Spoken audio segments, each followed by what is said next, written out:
So like as Padmasagara was saying, I thought of giving a talk with the title "The Nature of Mind," and I'm already regretting that decision because what do I know about the nature of mind? But at the same time, obviously, it's like the essential thing in Buddhism, isn't it? That's what Buddhism is concerned with: is what is this thing that we call the mind? And I do love talking about it, but the more I try to think about it, the more I try to think about what mind is, the less I think I have understood it. So really, this talk is a bit of an attempt at sort of trying to raise some questions about consciousness, about mind. What is mind from a Buddhist perspective? Why is mind so central in Buddhism? Why is it that we practice meditation? Why is it that meditation is working? All these sorts of questions, and why the Buddha said that mind is absolutely central, not just to Buddhism but to life in general. Yeah, and the sort of over preoccupation with mind is a bit of one of my characteristics or something. When I was small, when I was I think like primary school age or something like that, one of my biggest fears was that all I see is just an illusion. So when I was in primary school, one of my biggest fears was that actually everything I sort of see and feel and experience is unreal and it's just a dream. And in reality, I'm walking up and down a pavement, sort of gesturing wildly to people, and people think, oh God, he's crazy or something, because everything's sort of just up in my mind. Funnily enough, it was the pavement in front of my grandma's house, which I don't know, in my dream, in my reality, I was walking up and down. Anyway, that was one of my biggest fears. I thought everyone had that fear.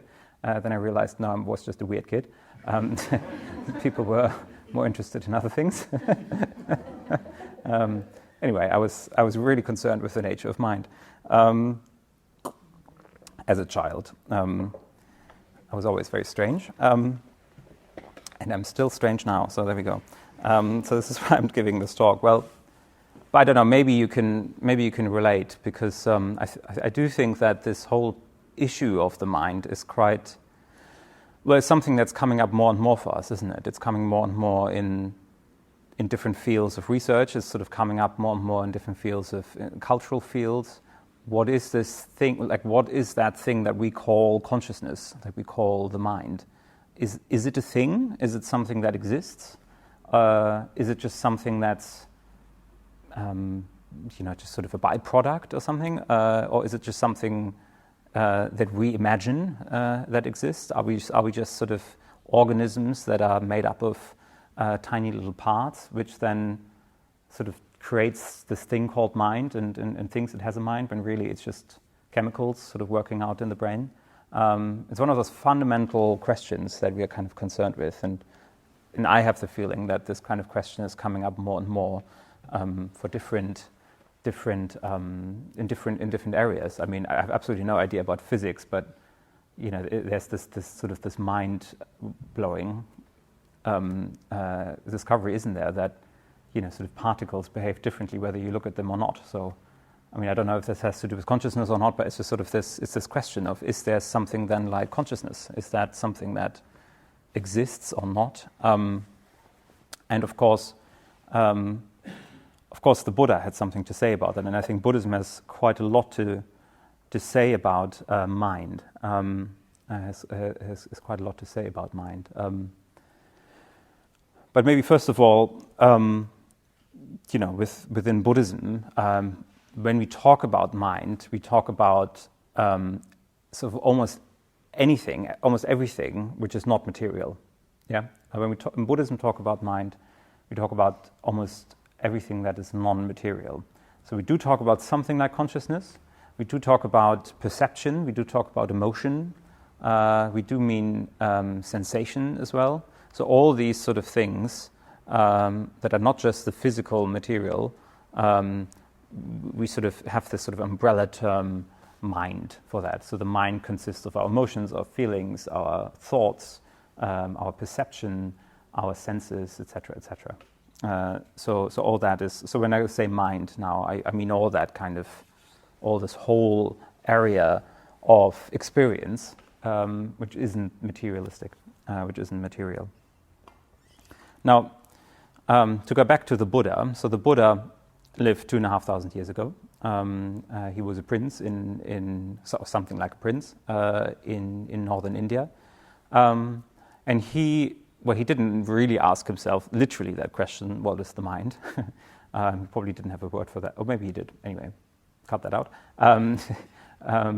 He just sort of asked himself the question, okay, so what is the solution to that problem, that we sort of do have a mind? We are kind of beings on this world, sort of spat out on the surface of this world, and we experience a lot of suffering. What is the, why is our consciousness so limited usually? He had that kind of question. He asked himself that question of what is that answer? What is the sort of the meaning of life, as it were?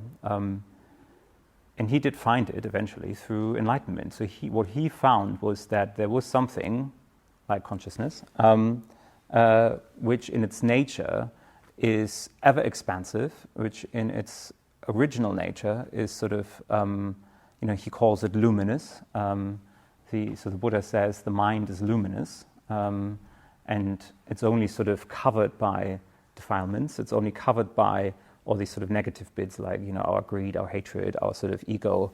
All that is just sort of covered on. But really down there is that luminous quality of mind. It's actually sort of vast and grand. That was one of his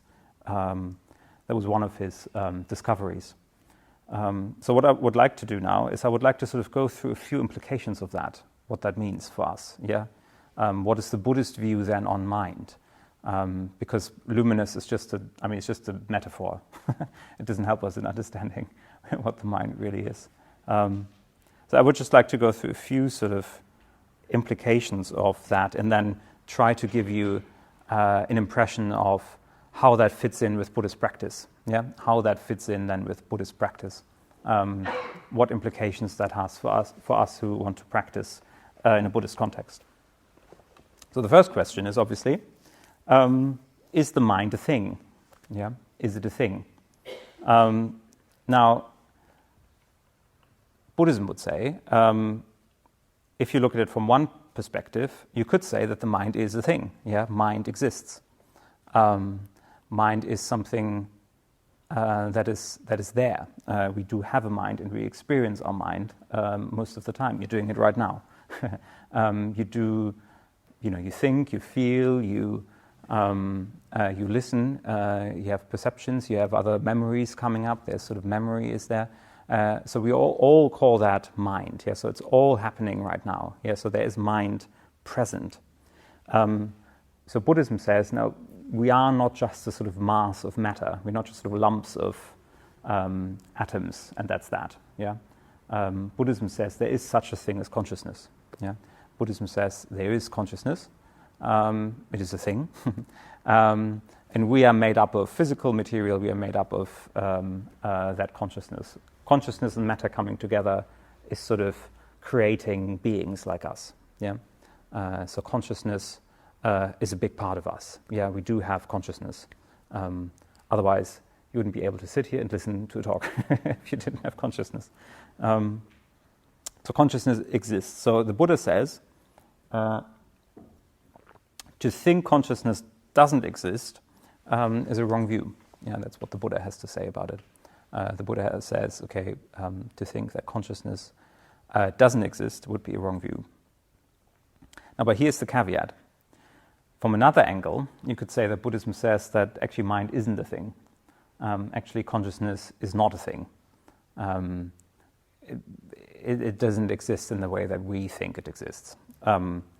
It's not a soul or entity. One of the problems with mind is that if we think it's a thing, it exists, we immediately jump to the conclusion that, oh, that must be our soul then. It must be something sort of our divine self or whatever. We all have this sort of woolly ideas then about, there's this consciousness and I'm part of that I don't know what you think, but that's a danger there. There's a danger there that we sort of then make it a kind of, there's like the consciousness energy around us. I mean, just go to a yoga studio and you hear all sorts of woolly language around consciousness. But anyway, not in the Buddha Center. What the Buddha is also saying is that consciousness, or what we call consciousness, is also a process. It's not fixed. It's not solid. It's also made up of different elements. Like I said, it's sort of emotions, it's thoughts, it's perceptions. It is sort of, sort of an inner eye. So it sort of functions, it has different functions. You can, as everything, you can kind of analyze it. You can kind of divide it into different parts. And you'll never find like the thing that we call consciousness. It's not like a sort of soul which is within us. It's not an entity. It's not like, I don't know, a little god in our brain or something who's kind of steering everything. We are not just consciousness either. Yeah, we are also body. We are also perception and everything. So there's constant change. There's constant flux. And the Buddha said to think that it is a thing is a wrong view. To think that, consciousness as a soul or as some sort of fixed entity, to think that would be real is very much a wrong view. So that wasn't helpful, was it? We are not smarter through that. So we sort of both know, so it sort of exists, and to only have a materialistic view would be wrong, according to the Buddha. But if we take that too literally, we go down the wrong end, and we fall prey to believing that we're sort of that there's this spark of life within us, or whatever, or there's some sort of extraterrestrial, I don't know, alien consciousness within us, or something like that. So the Buddha said there's these two extreme views. Yeah, there's these two extreme views, and I'd like to kind of look at those two extreme views a bit more closely. Yeah, what does that mean? And we are usually falling in one or the other category. Yeah, most of us believe in one or the other. Most of us believe in one or the other view. And by the way, this is actually what the Buddha meant with I'm teaching the middle way. Now, the middle way is usually portrayed in sort of modern day media as sort of, I don't know, eating your raisins slowly or something, and really tasting and feeling and experiencing, or some sort of, not doing things too extremely, having a sort of, I don't know, lazy, slightly dull life, in my experience. Really what the Buddha meant with the middle way is beyond those two extremes of we either have a soul or we are just sort of dead. We're just sort of matter who thinks that it's alive, but it actually isn't. Yeah. So those are those two extremes. And the Buddha says, no. The reality is in the middle of that. The middle of that transcends those two extremes. And so I could have probably called this talk the middle way. People would have understood more what it was about. So going back to the first one. Yep, going back to the first one, which is probably the one that's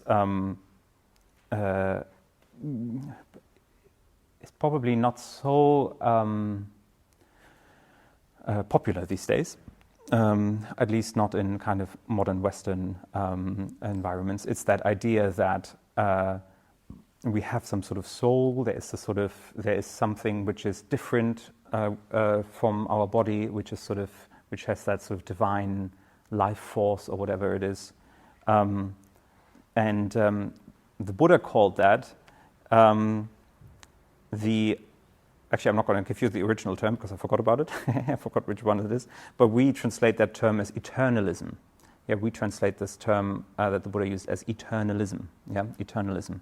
It's the view that there is something in us, like a life force or soul, which is undying, which lives on forever, which will carry on after death.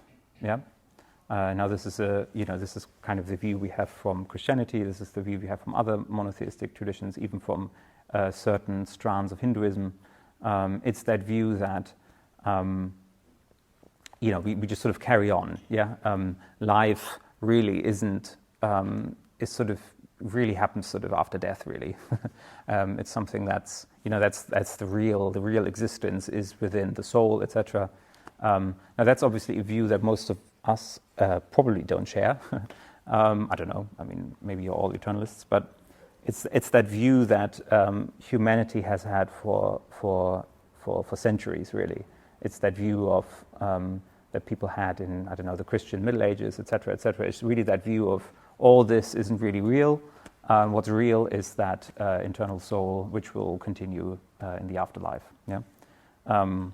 So this, the Buddha said, is a wrong view. That's too extreme. He said that's too extreme. That's not really the case. Yeah. It would be wrong to assume that would be true. Now the problem isn't so much the view itself than the implications of that view. Yeah, the implications of that view. Because what happens if you believe that you're going to live forever, and all of this isn't quite real? That leads to a negation of the physical reality. Yeah, we start then to negate that whatever is happening here and now isn't actually real. There's a sort of reality beyond that. We think that actually our bodies aren't really real. So that can have two implications. It has either we see the body as sinful, we see the body as sort of shameful.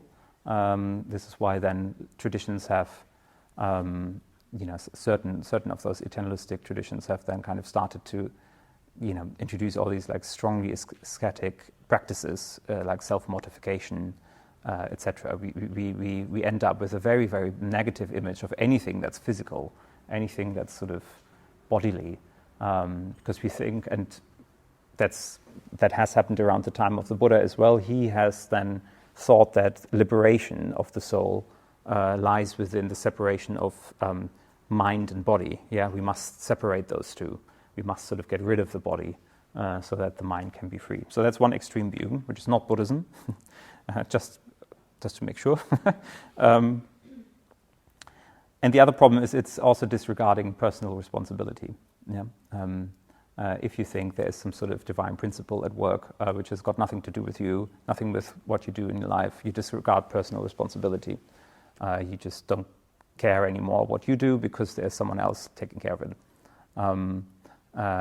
This is what we see again and again in certain circles of very extreme monotheism, where people just sort of give up of personal responsibility and think they can do whatever they want because there's a sort of bigger plan behind it all. Yeah.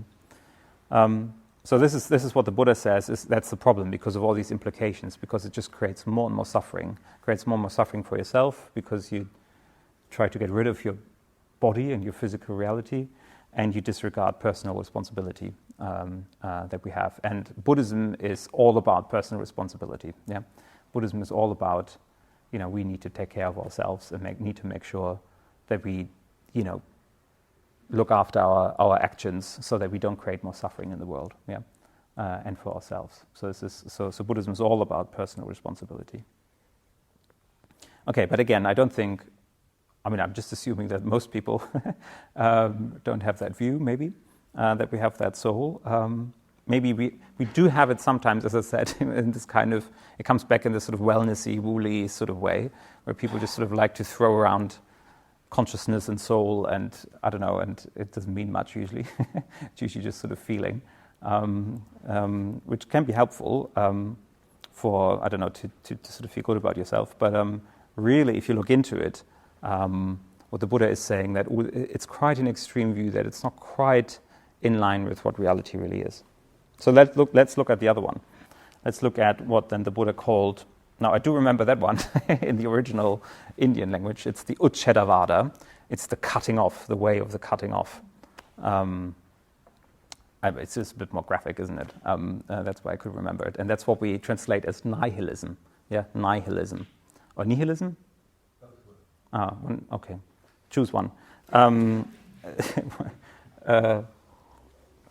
Leitratner is my English dictionary. I keep looking at him if he can correct me. I need to choose one now. What sounds cooler for you? Nihilism? Yeah? Okay. Great. I'd stick with nihilism then. So this is the view that basically after death there's nothing. That it's just because we're just matter, like a sort of lump of matter, of chemicals and of atoms. When there's death, there's nothing. End of story.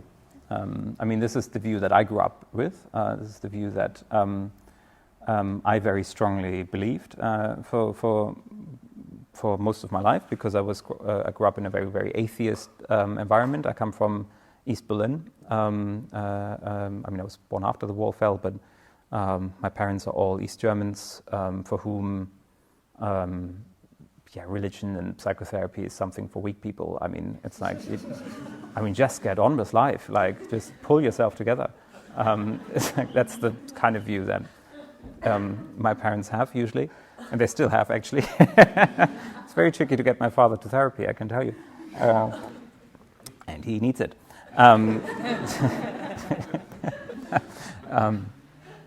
This is being recorded. I won't send it to my father, but anyway, but that's it's a very prevalent. Well, it's a very prevalent view that.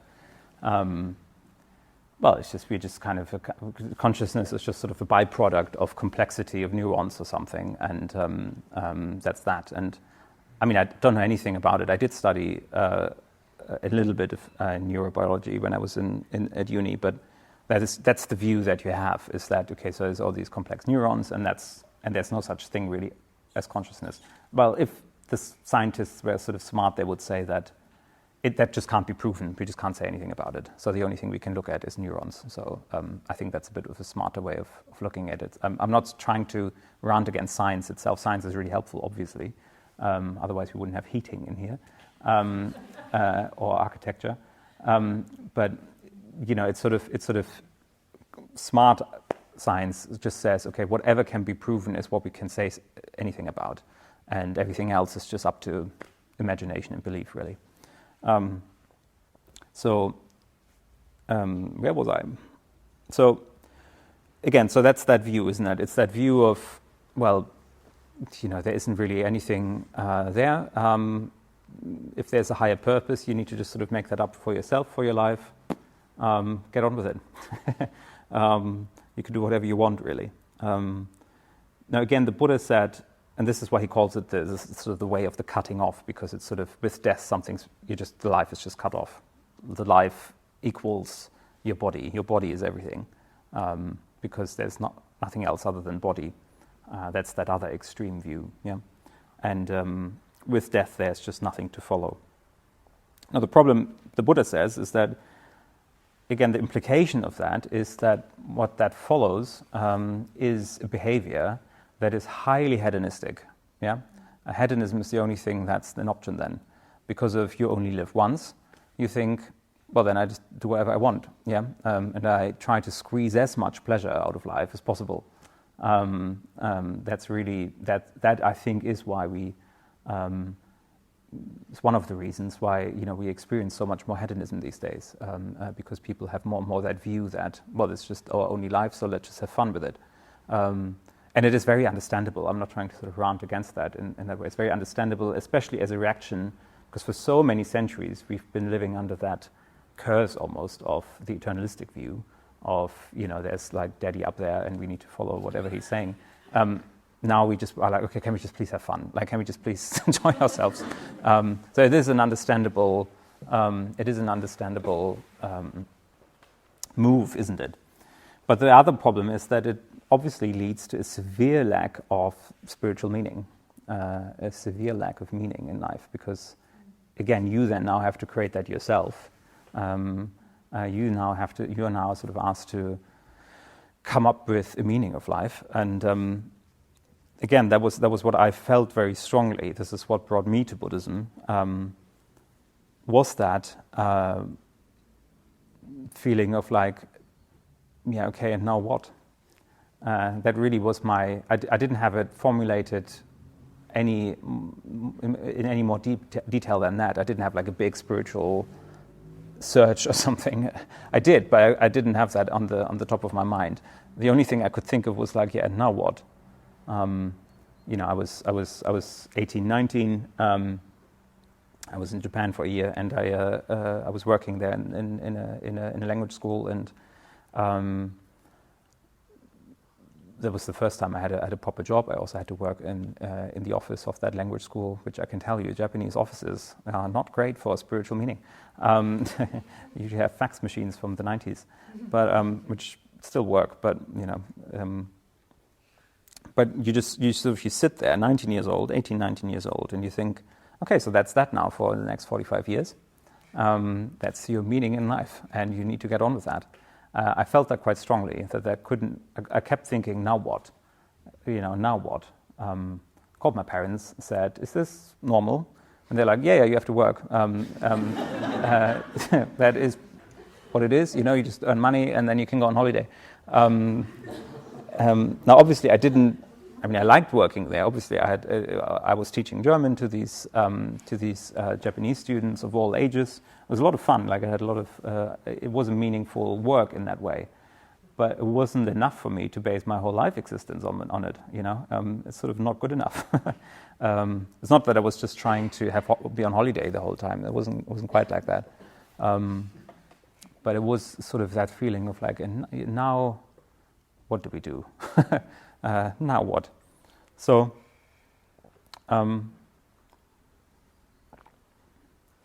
so that's then what led me to explore Buddhism and explore what that all means. And as I said, I did always have this sort of strange preoccupation with the mind and with like what's going on there, and is it a thing or is it not a thing? Just to finish that story, the way I then got interested in Buddhism was just sort of hanging out in temples in Japan and just sort of soaking up the atmosphere, and just sort of knowing that intuitively I knew there was some sort of answer here. I didn't know anything about Buddhism at the time, but I just had this intuition, or something is here. It seemed to be an answer to that question of now what? And the answer seemed to be Buddha statue in a temple. I didn't know what that meant though. So I came here and explored that further. But see, that I think is what many of us are experiencing now, that we have sort of gotten rid of God, or maybe not all of you have, but we sort of in our sort of Western mindset, we definitely have, in European history we definitely have, because for right reasons, for very good reasons, because we grew suspicious of him. We thought there must be more. Maybe human reason is good too. But now there's a bit of a lack there. There's a bit of a sort of hole. I can see it quite strongly. For example, when I go to Ireland. So my boyfriend is Irish and he lives in Dublin, and because that's their sort of letting go of Christianity and of God is much more recent than we have, for example, here in East Germany or something. That happened for them. The church was still is a powerhouse in Ireland, obviously, but much less so than many decades ago. And there, in the Buddhists there, the people who come to the Buddhist center in Ireland, you can definitely tell they've just recently gotten rid of God in a way, and you can definitely feel there's now a vacuum. There's now something to be filled. There's some sort of lack of meaning here, which I think is something that's quite acute for us. So those are the two things. So we've got eternalism leading to, a kind of neglect of, the physical world around you, a neglect of your body, a neglect of personal responsibility and the actual results of your actions. And then we've got nihilism, the view that really there isn't anything higher, there's just what we can see, there's just what there is. Leading to great hedonism and a severe lack of meaning, spiritual meaning especially. Now, okay, so you'll be dying to know what the Buddhist point of view is. As I said, it's what we call the middle way. It's somewhere in between that, but not really just sort of the middle of that, but somehow it transcends those two views. So the Buddha said, there is no such thing as a pure, complete, and utter that all is process. Yeah, so all is in a constant state of arising and ceasing. He calls this process, this constant arising and ceasing, he says it's endless and with no perceivable beginning. Yeah, so we're in the middle, in the midst of this never-ending, sort of seemingly beginningless cycle of constant arising and ceasing of phenomena. Yeah, everything is just a phenomena. The phenomena are sort of creating and co-creating themselves. There's no sort of deity or something steering it all or having brought it into life. There is just consciousness, matter, different types of elements, different types of phenomena kind of being codependent, influencing each other. When they come together, they bring about new phenomena. When those phenomena cease to be, the other phenomena cease to be as well. There's this constant coming and going, this constant sort of waves of, that's what he calls it, phenomena, of sort of things that aren't sort of ultimately real. So this is why then mind is such a phenomenon. Yeah, mind is such a phenomenon. It isn't just brought about by a complexity of matter, but it could be that a complexity of matter is needed so that mind can co-arise with it. Yeah, like, we have grown both in matter and consciousness at the same time. Yeah, it's not like we are kind of a fully fledged human being and then plop, there was consciousness. It's as if we've developed in matter, we've evolved, and with that consciousness has come as well, has co-arisen, so that we are here now, in here today. So this is the Buddhist view. The Buddhist view is that you can't really make out one sort of solid thing that is the origin of everything, or that is kind of at the heart of everything. We really are just a whole bundle of different elements which come and go all the time. So we are both our body and our mind. Yeah, you can't say the self is neither here or there. You can't find the self only in the body or only in the mind. We are both. We are all.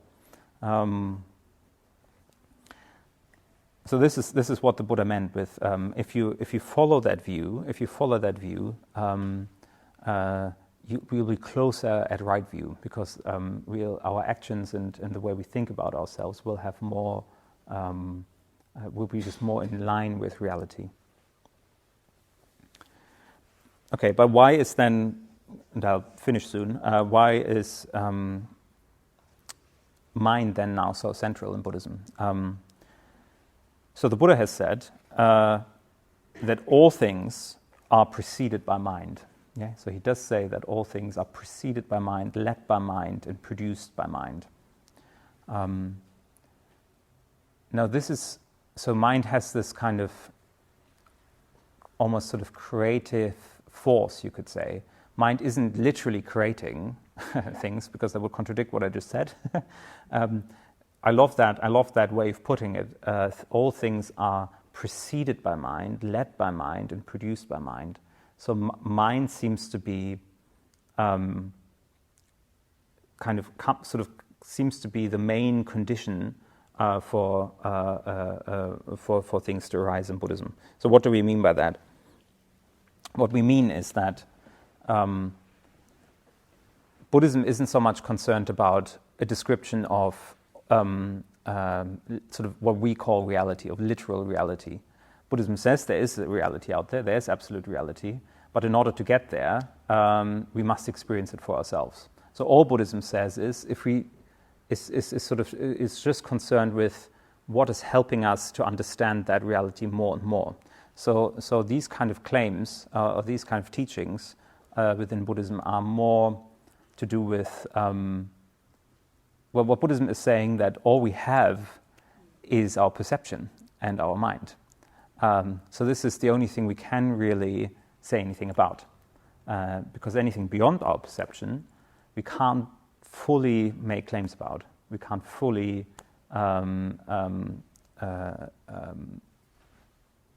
how do you say, we can't sort of fully know, really. We can't know it fully. Obviously, there's scientific experiments and all that, and we can sort of make models about that, but even they are not the same as reality. They just sort of approximate reality. So what the Buddha is concerned with is to say, so when he says that all things are preceded by mind, or mind creates world, what he means is that all we have is our mind. That's the only thing we can take responsibility for. And because what gets into our mind is filtered by our perception from the outside world, all we can really know is our perception and our mind. Yeah, we can't really say much about what this table is, who you are. I can't say anything about who you guys are, really. All I have is my perception of you and the mind interpreting it. So this is why the Buddha is saying, well, the mind then is a pretty strong force, yeah, because depending on how our mind is, depending on what kind of mental states we have, that will influence our perception, and that will influence what I perceive as real around me. That will influence what I will perceive as real. That will influence whether I feel threatened by 100 people in front of me or whether I feel excited about 100 people in front of me. It's depending on my mental state and how I relate to that. And so much in the world is dependent on how we see the world, so much so that it leads the Buddha to say, well, mind really does create world, because we keep creating that world around us depending on whether we have a loving mental state or whether we are having a mental state that's full of hatred and sort of separation and all that. Really, the mind is one of the most powerful forces we have. It's one of our most, as I said in that WhatsApp group, one of our most precious assets. But at the same time, it's also, as the Buddha said, an untrained mind is a dangerous mind. It's something that can lead to all sorts of horrors. Because if you believe that you are separate, well, then you might as well kill people. Yeah, if you believe that there's just the I and everything else around that is unreal, well, then that leads to more suffering for yourself and others. And we see it in the world again. We see, because we can't bear all that connection that we have at the moment. We almost sort of long for separation again. For sort of, and I think that is one of the reasons why we have all these wars again, because we just can't bear all that sort of globalistic connection that we're sort of in touch with all people at once. But the Buddha is asking us, okay, do expand the mind in that way. Do change your mind, transform the mind through mindfulness, through metta, so that we can actually inhabit a world which is much more in line with reality, which has much less suffering in it, and which is much more aware of that powerful force that the mind is. I think I'll leave it at that. Thank you very much.